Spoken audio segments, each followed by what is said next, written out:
Taladi luto na ang ating canton bihon gisado na walang gulay. So hi kataladi, good afternoon. For today's video, gagawa tayo ng pansit canton or canton bihon gisado na walang gulay. Kaya perfect to sa mga ayaw kumain ng gulay. Ang sahog lang natin is ito. Ito yung, kung maalala niyo yung sa pork tonkatsu na ginawa ko, tinanggalan ko ng mga buto and then yung mga taba-taba, yung matigas na part ng balat, ito. So yun yung isasahog natin, tinabi ko yun, sinet aside ko, pinakuluan ko. Nilagyan ko ng asin, suka, and paminta yung pagpakulo sa kanya. And na-remove ko yung mga buto, kaya ito lang yung natira, mga laman-laman na lang. And maglalagay din tayo ng atay ng manok na binabad ko sa suka para mawala yung langsa. And then ito, sibuyas bawang. And then ang ating main character. Canton ang bihon na muntik pang malaglag. Canton bihon is usually hinaanda talaga pag may mga birthday or pang merienda. Yun. Pampahaba ng buhay sa birthday. Kaya let's go. Let's luto na. Lutuan na. Ito yung paborito nating kawali. Yan.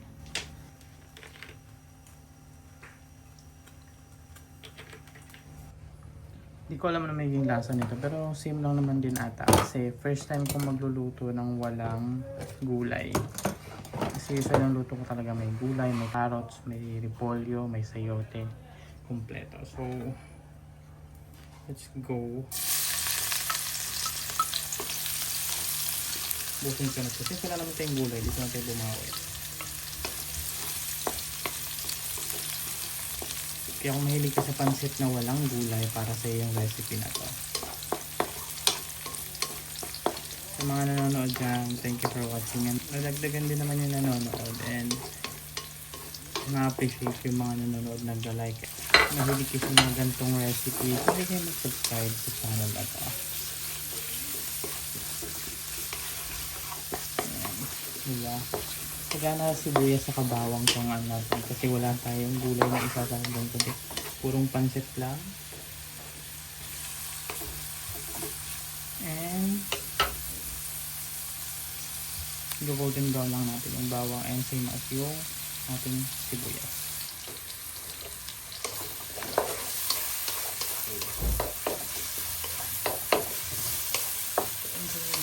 Yan, so ilalagay na natin yung ating pork. Hindi ko na hinati yung yung taba-taba.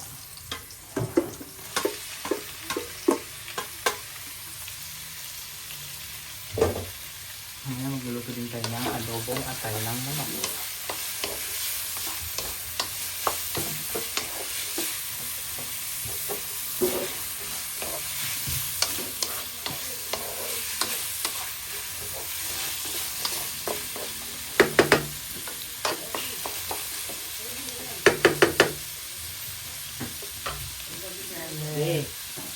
Takpan natin ito.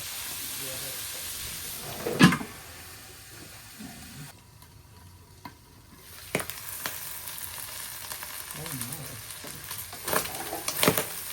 Tumikit na nga.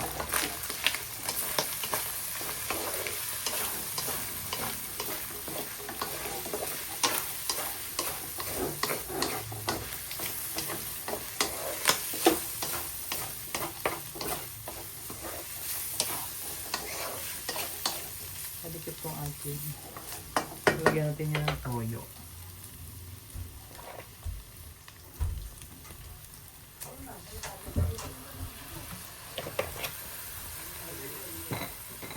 Lalagyan natin ng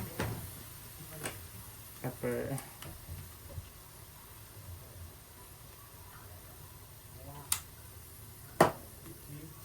Yan, haluin na natin ito.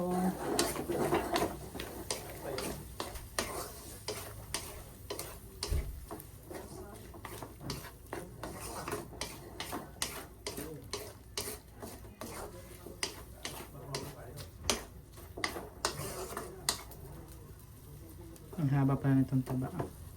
Tigunting ano ko na. Gaganong-ganon ko na.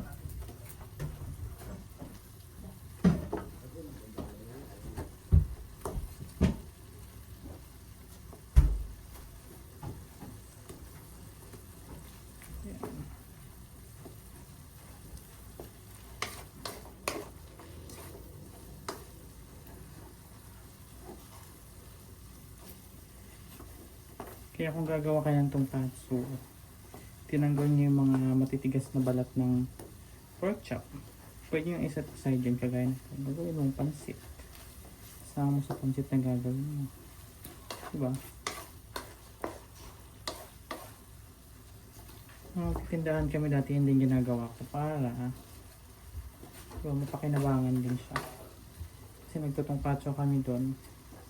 Yung mga tira-tira mga buto na may laman, pinapakuluan. Tapos, ayun yung sinasahog ko sa pansit. Pwede na yan, lagyan na natin ng atay. Malambot naman na yun. Hindi ko isasama to kasi suka yung kasabaw dyan.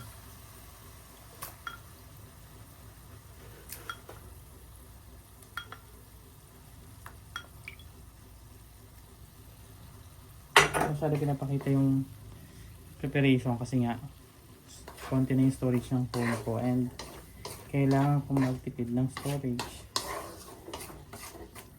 So, takpan ko lang to. Mahinang apoy lang. Takpan muna natin siguro for 1 to 2 minutes.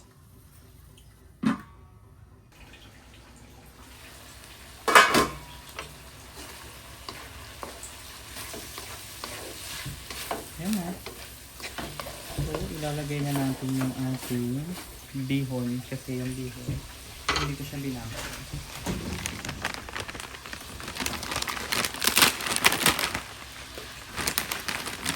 Lagyan natin yung sabaw.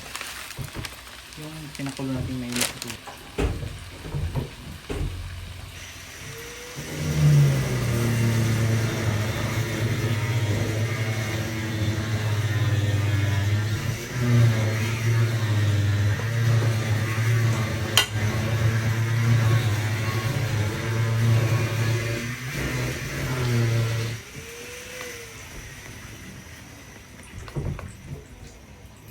Takpan natin.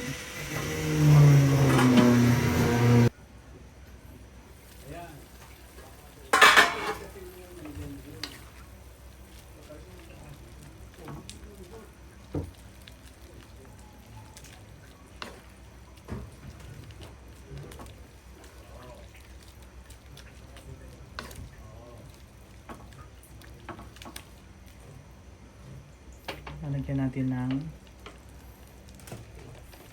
pork cubes.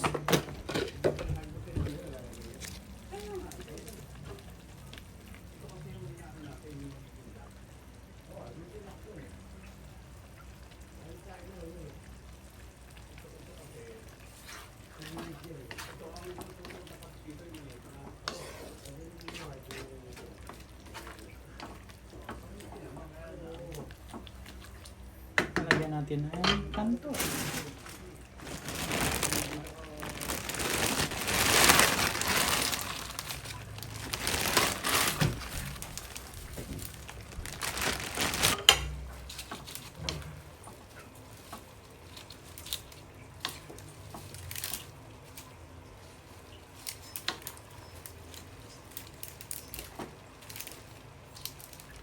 Ow.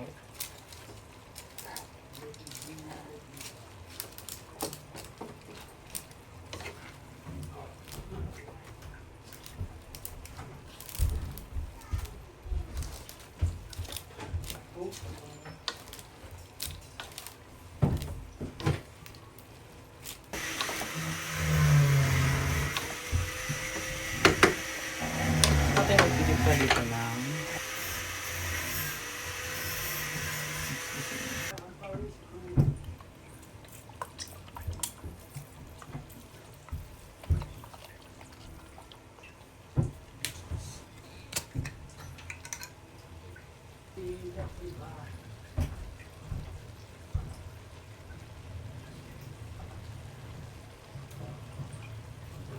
Haluin natin.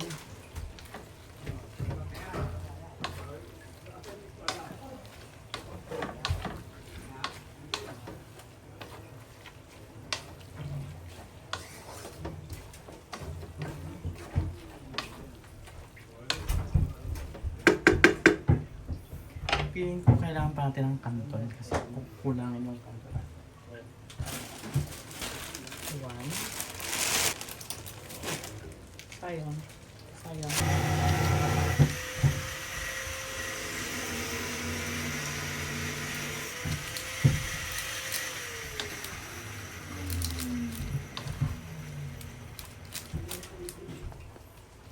Lagyan konting water. Okay.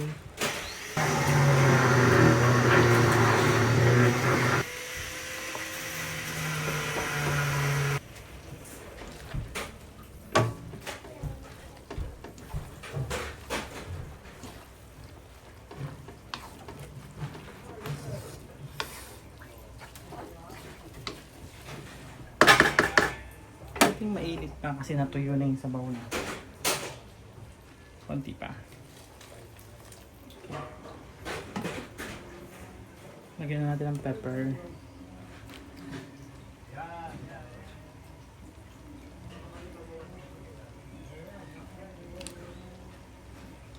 And some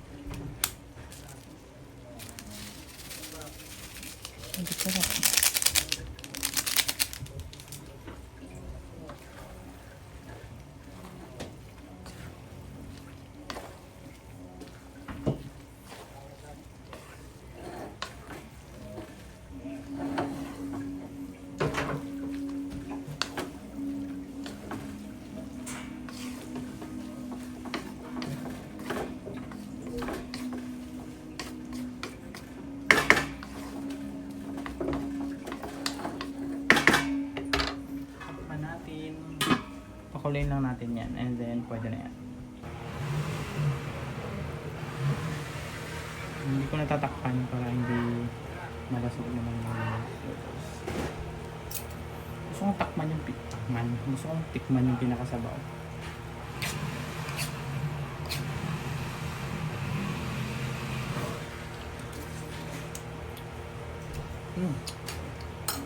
Fairness, ang sarap. Kasi ayoko kasi ng pansit na walang gulay. Gusto ko maraming gulay. But still, masarap yung ganito pala. Kahit walang gulay.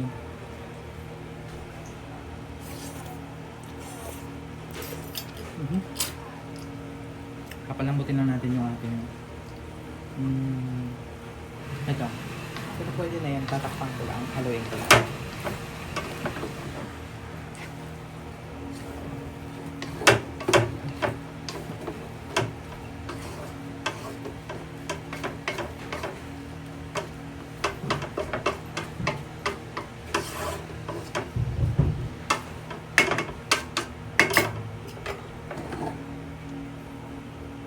Sarap. Tapang ko lang para maluto ng konti yung mga gulay-gulay niya. Kataladi, luto na ang ating canton bihon gisado na walang gulay. So literal na hindi healthy to. Pero masarap, in fairness. Kasi ako mahilig ako sa mga magulay-gulay na pansit. Pero ito, hindi ko in-expect na magiging masarap siya. Nang wala siyang gulay, walang kahit anong gulay. Meron lang siya is, ayan. Diba? Kaya ako mahilig kayo sa mga pansit gisado recipes or kahit anong recipe na gusto niyo gawin, nilalagay ko to sa aking YouTube channel and click nyo na yung subscribe button, hit the notification bell, and of course, mag-message and i-share nyo din kung gusto nyo may gusto kayong ipagawa. Kaon na. Luto na ang ating canton bihon gisado na walang gulay. Tikman natin.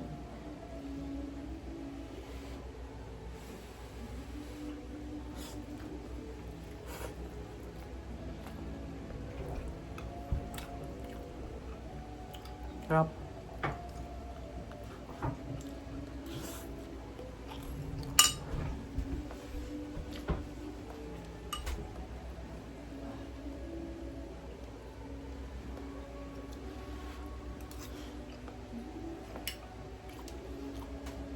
Masarap to kung may kalamansi.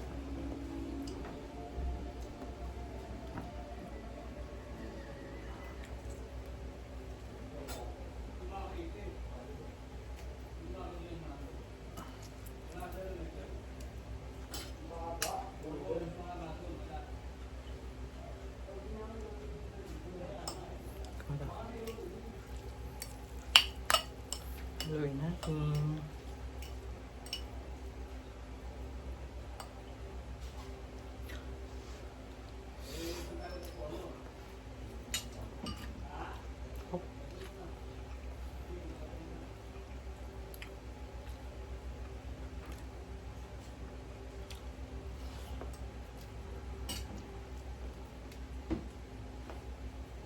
Nag-fasting kasi ako 18 hours.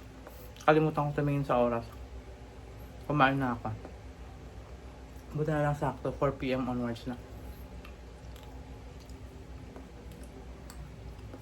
Kung mahilig sa mga pansit gisado na walang gulay, na gusto nyo lang sahog is karne sa pansit mismo, para sa inyo to, perfect.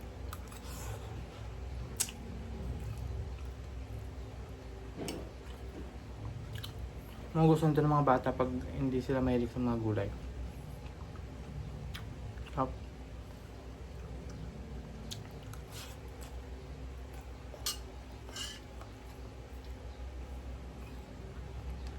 Dito ako kumakain kasi nagluluto ako ng adobong atay ng manok.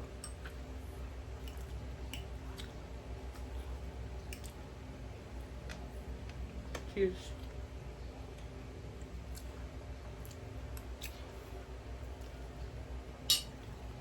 Thank you for watching. Subscribe, hit the notification bell, share mo din, mag-comment ka, and thank you so much. Katalali.